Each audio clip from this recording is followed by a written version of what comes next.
Let me paint a picture for you. It's Saturday night, May 2nd, 2026. The city of El Paso, Texas. A stadium carved into the base of the Franklin Mountains, the Sun Bowl, packed with over 40,000 people who have been waiting for this moment for years. Some of them drove from Dallas. Some flew in from across the country. Some crossed the border from Ciudad Juarez just to be there. And all of them, every single one, thought they knew what to expect from a BTS concert. They had memorized the set lists from Goyang. They had watched the fan cam videos from Tokyo Dome. They had streamed the Tampa footage on repeat for a week. They thought they were prepared. They were not prepared. Because when the moment came, when the crowd had already been blown open by 2.5 hours of some of the most technically demanding, emotionally exhausting, and visually overwhelming stadium performance on the planet, BTS did something nobody expected. They reached back, way back, into the archive, into the bones of who they are, and they pulled out On, and Jimin was right there at the center of it. This video is about that moment. Not just what happened, but why it matters. Why On as a surprise song in El Paso is one of the most significant things Jimin has done on this entire Arirang World Tour. And to understand why, we need to go back to where On came from, what it means, and what it actually takes to perform it live at a stadium level after everything these 7 men have already been through in a single night. Let's start with the song itself, because if you're relatively new to BTS, you might not fully appreciate what On represents in their catalog.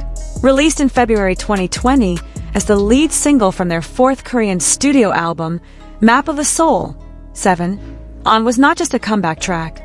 It was a declaration. After 7 brutal years of climbing, of being dismissed, of being told that a group from a small Korean label would never break through in America, would never headline stadiums, would never be taken seriously by the Western music industry, BTS released On as their answer to all of it. Rolling Stone described it as a prime example of BTS at their top strength, something that feels both intimately personal and exuberantly universal. Variety called it an exhortation to their fans, but also a homage to their own career. The lyrics are built around a central message that BTS had been circling for years. Bring the pain on. Bring the rain. Bring the sky falling. We're still going to be standing when it's over. The song opens with Jimin and V. That's not an accident. In the architecture of On, the vocal line sets the emotional stakes before the track explodes into its full marching band, trap beat, choral harmony madness. Jimin's opening lines in the original recording, interpreted through translations by the ARMY community, ask a question that cuts straight to the core of everything the album is about. Having woken from sleep and opened my eyes, I wonder where here is. Perhaps Seoul, or New York, or Paris. Having gotten up, my body sways. It's disorientation. It's exhaustion. It's the feeling of someone who has been running so hard and for so long that they've lost track of where they are, but they keep moving anyway. For BTS in 2020, that was their reality. And for Jimin specifically, it has always felt like his truth more than almost anyone else's. Here's something that gets lost in the conversation about Jimin, especially for newer fans who found him through his solo work or through the Arirang era. The version of Jimin that exists now, the one standing on stage at El Paso's Sun Bowl with the stage presence of someone who has fully, completely arrived, was not always this certain. This is a man who, in his early years with BTS, was famous for being the member who struggled most with confidence, who once erased all the parts of himself he thought weren't good enough, trained until his body broke, cried in practice rooms, and questioned whether he deserved to be on stage at all. And then, slowly, through years of work and through songs like On, he transformed that doubt into something else entirely. Into fuel. That's what makes watching Jimin perform On in El Paso so extraordinary. Because the choreography for On is not designed for the faint of heart. Let's be absolutely honest about what it demands from a performer. The full staging for On, first debuted in Los Angeles at the Sepulveda Dam, featured in what BTS called their Kinetic Manifesto film, was built with backup dancers, with sprawling open space, with cinematic precision. It involves rapid full-body formations, high-impact movement sequences, and a physical intensity that has been described by dance analysts as some of the most demanding material in the group's entire catalog. Billboard, reviewing BTS's choreography legacy, noted the militarily precise quality of their staging, and On sits at the extreme end of that spectrum. It is not the kind of song you pull out at the tail end of a 3-hour stadium show and execute casually. You don't coast through on. You survive it. And Jimin is one of the primary reasons why live on becomes something that exceeds even the recorded version. To understand that, you need to know something about who Jimin is as a performer versus who he is on an album. Because there is always a gap between the two, and with Jimin, that gap goes in a direction you might not expect. His studio recordings are polished, controlled, precise. They capture his voice, his technique, his artistry. But the live version of Jimin is something that music writers have struggled to fully articulate for years because it operates on a frequency that doesn't translate cleanly into words. Something shifts in him when he steps on stage. Something that the ARMY community has been calling the stage genius quality for years. The ability to take a performance and make it feel, in real time, like it is happening for the very first time. Like it is the only time it will ever happen. Like every single person in that stadium is the only person in the room. Fans who attended the El Paso shows describe the same thing that fans in Tampa and Goyang and Tokyo have been describing throughout this tour. That watching Jimin perform live produces a sensation that fancam videos, however good, simply cannot fully replicate. That the connection he builds between himself and an audience of 40,000 people somehow still manages to feel intimate. That when he moves, you don't watch him, you feel him. This is not hyperbole from devoted fans. It's the same observation that has been made by professional dancers who have reacted to his performances, by choreographers who have analyzed his technique, by journalists who have attended these concerts without any particular investment in K-pop and left shaken by what they witnessed. And this is the man who, on a Saturday night in El Paso, had already spent 2.5 hours at maximum output, delivering arirang material, hitting every mark in some of the most complex choreography BTS has ever staged, carrying vocal lines through a show that Billboard confirmed opens with Hooligan and Aliens, and runs through 12 of the 14 tracks from the new album before cycling into an encore of Butter and Dynamite, and closing on Into the Sun. He had already done all of that. And then in the surprise song slot that BTS has built into this tour, 2 random tracks per night, reportedly a genuine surprise even to the members themselves, chosen from the full BTS catalog, the selection landed on. Let that sink in for a second. On. A song that demands explosive full-body choreography. A song that requires physical output that would exhaust most professional athletes. A song that is emotionally massive, thematically loaded, and technically brutal. And it drops at the end of the night, after everything else, in a stadium carved into a Texas mountain, in a city that had never seen a Korean artist perform on this scale before. Now, you might be asking, why does the surprise song structure matter so much? Why is this such a big deal? And the answer is that on the Arirang World Tour, the surprise song slot is not a filler moment or a throwaway addition to pad the set list. It is genuinely random, or as close to random as a professional touring production can get. BTS has confirmed through interviews and Weverse posts that these selections rotate from a pool of their full back catalog, and that the members themselves experience a version of surprise when the song is revealed. What that means for the audience is that every single night on this tour is a unique event. You cannot watch the set list from the night before and know exactly what you're going to get. You can know the framework, the Arirang tracks, the classics in the main set, the encore, but those 2 surprise slots are genuinely unknown until they happen. And on the night that El Paso got on, the crowd's reaction reportedly made the Franklin Mountains shake. The El Paso County Commissioners had already passed a resolution days earlier designating the period of BTS's concerts as El Paso BTS Weekend, and honoring the group with a special award called Estimado Amigo. The city had extended and operated its public transit for free along the entire El Paso streetcar route, so fans could get to the show. The ARMY had been arriving from Dallas, Houston, Austin, and cities across New Mexico and northern Mexico for days. Fans from Arkansas, from the border town of Ciudad Juarez, from all over the American Southwest descended on this venue that holds 40,000 people and sold out in January. In January, when the tickets went on sale. This was not a casual crowd. This was ARMY who had been waiting, in some cases for 6 years, for exactly this. And here is something worth understanding about an El Paso crowd specifically. El Paso is a border city. It exists at the intersection of Texas, New Mexico, and Mexico, a place where cultures collide and blend in ways that produce a particular kind of passion and intensity that people from outside the region don't always anticipate. The army that showed up to the Sun Bowl on May 2nd was not a monocultural crowd. It was fans from across the American Southwest, from across northern Mexico, from communities that have a deep and specific relationship with music as a communal, identity-affirming experience. When a crowd like that decides to go all in on a concert, they go all the way in. And when On dropped, they had already been all in for 2.5 hours. The combination of that song, that performer, and that specific crowd, in that specific place, is something that will not be repeated. El Paso will not get another night, one of the Arirang World Tour. Nobody will. That night existed once. And Jimin performed On in the middle of it. Let's zoom in for a moment on what On actually requires from Jimin specifically, beyond the general choreography demands of the full group performance. Because Jimin's role in On is not just the opening vocal. It's not just one section of a group formation. Jimin trained as a contemporary dancer and modern dance specialist at Busan Arts High School in South Korea, where he was a top student in his class. He has years of formal dance training that preceded his K-pop career, which means that when he dances BTS choreography, he is bringing a technical foundation that is different from members who learn primarily through the idol training system.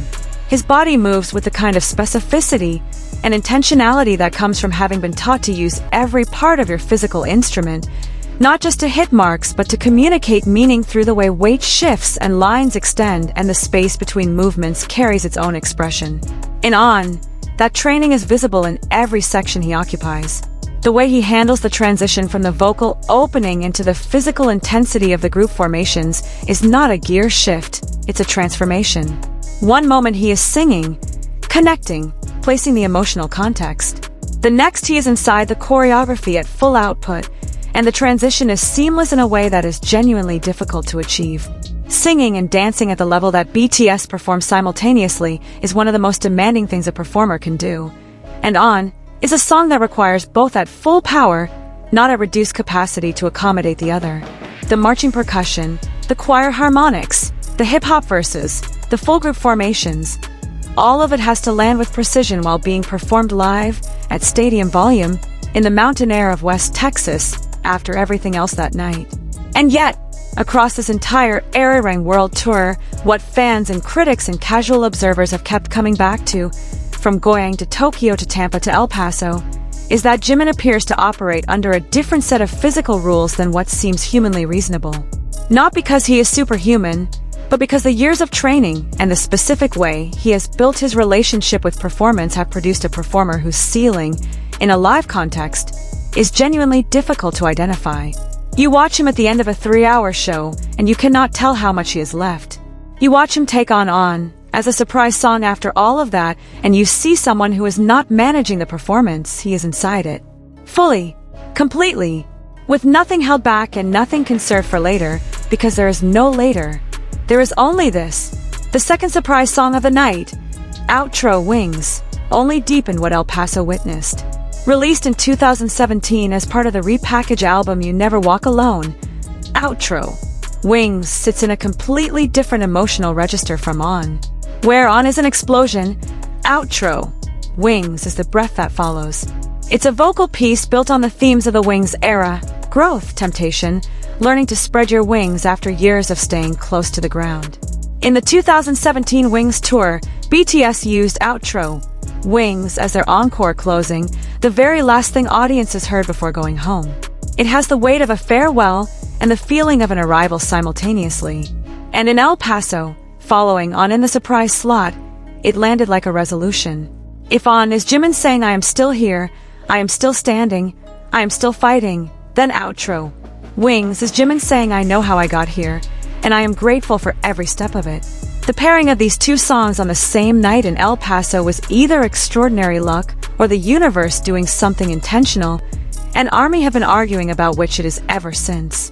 What's not up for debate is the effect. The crowd that had been detonated by On, and then caught by Outro Wings, left El Paso having experienced something that no other city on this tour got.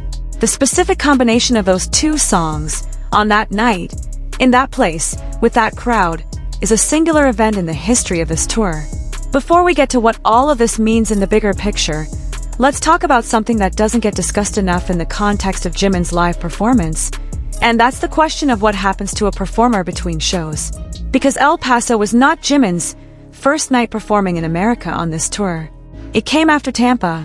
3 nights in Tampa, at Raymond James Stadium, in front of 60,000 fans per night, performing the full Arirang setlist each time. 3 nights of giving everything, of building and sustaining the kind of crowd connection that makes fancam videos go viral with millions of views by the following morning. And then after Tampa, the tour moved to El Paso. New city, new venue, new crowd who had never seen them before in person. And Jimin walked onto that Sun Bowl stage and performed as though the Tampa shows had never happened, as though the fatigue didn't exist, as though every single person standing in that stadium was seeing him for the first time, because for them they were. That is the part of touring that nobody talks about. The reset, the ability to not just maintain a high level of performance across back-to-back-to-back nights in different cities, but to make each night feel equally complete, equally intentional, equally like it was designed specifically for the people who showed up to that specific show. Not every performer can do that. In fact, most can't. The wear of a stadium tour is real, physically, vocally, emotionally, and it shows in the performances, no matter how hard artists try to hide it. You can see the difference between night 1 and night 5 and how a performer moves, how they project, how they connect. Except with Jimin, that gradient seems to work in reverse. Reviews from across the Arirang tour have noted that each stop appears to unlock something new in him. That rather than being depleted by the accumulation of shows, he seems to be deepened by it. As though the crowd energy from each city is not just fuel for that night, but an investment in something that compounds across the entire run. That's not normal, and it's worth naming it clearly. What Jimin does on stage, night after night, city after city on a tour of this scale, is not a standard human performance phenomenon. It is the product of a specific combination of training, temperament, experience, and something that the best music journalists describe simply as the indefinable quality that separates a great performer from the kind that fundamentally changes a room.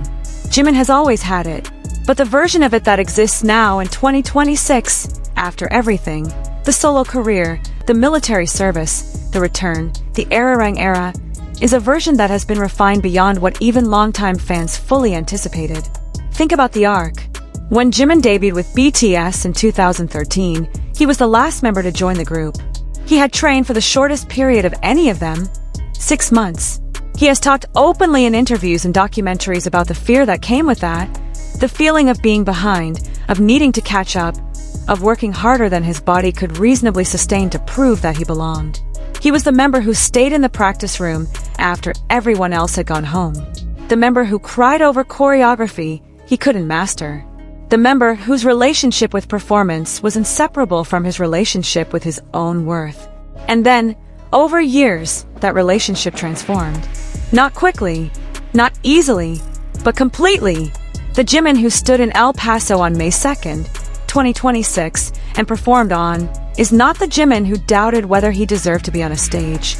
He is the Jimin who knows, with absolute certainty, exactly what he is capable of, and who has chosen, consciously and deliberately, to give all of it every single night.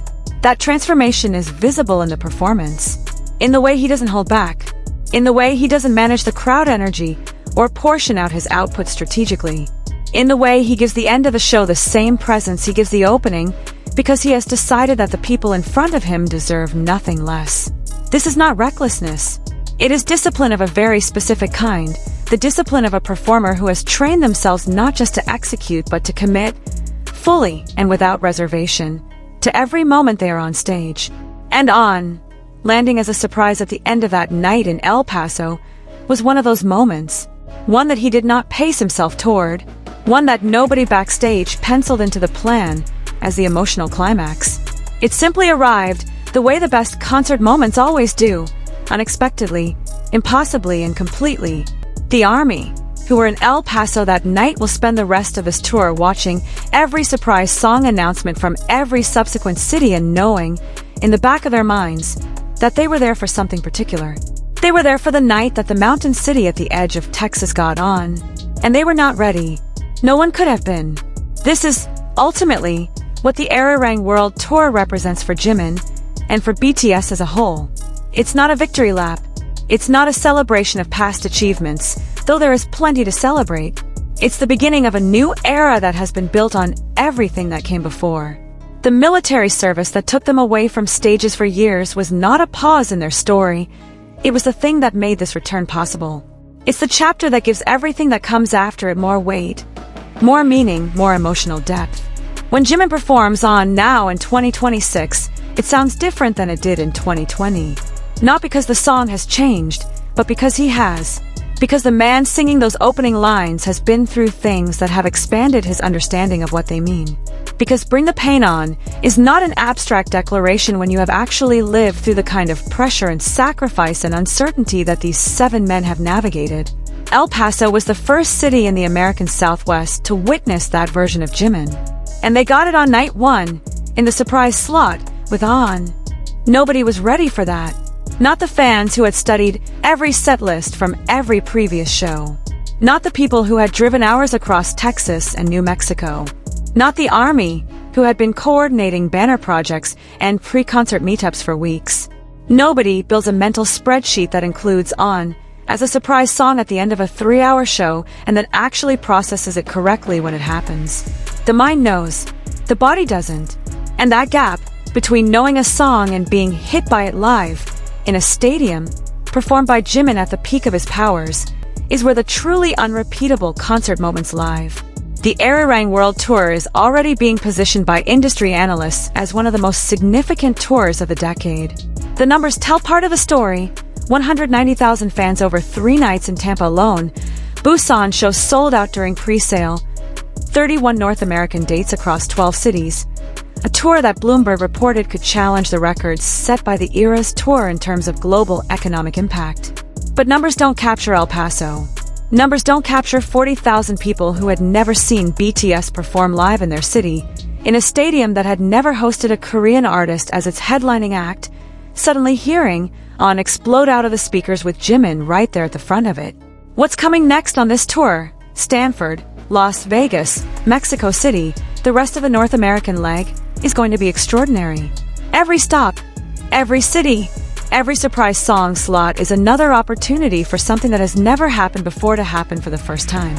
That's the thing about a tour of this scale, with this depth of catalog, with these performers at this stage in their careers. You can watch every fan cam, read every recap, study every set list, and you still cannot fully predict what any given night is going to deliver. El Paso got On and outro wings. They got Jimin at the peak of his powers, performing one of the most demanding songs in the BTS catalog as a surprise at the end of the night, in a city that had never experienced anything like it. And they were not ready. Nobody could have been. If you made it to the end of this video, I want you to know something. What's happening right now with BTS, and specifically with Jimin on this tour, is not something you should let pass you by. Whether you're a longtime ARMY, or someone who is just starting to pay attention, this is one of those moments in music history that people will be talking about for a long time. The concerts, the performances, the return, all of it. Drop a comment below. If you were at El Paso, I want to hear what it felt like when On came on. And if you weren't there, tell me which surprise song from the Arirang Tour has hit you hardest so far. Because this tour is far from over, and there are a lot more nights like El Paso still to come. Don't miss a single one. Subscribe if you haven't already, and we'll see you for the next one.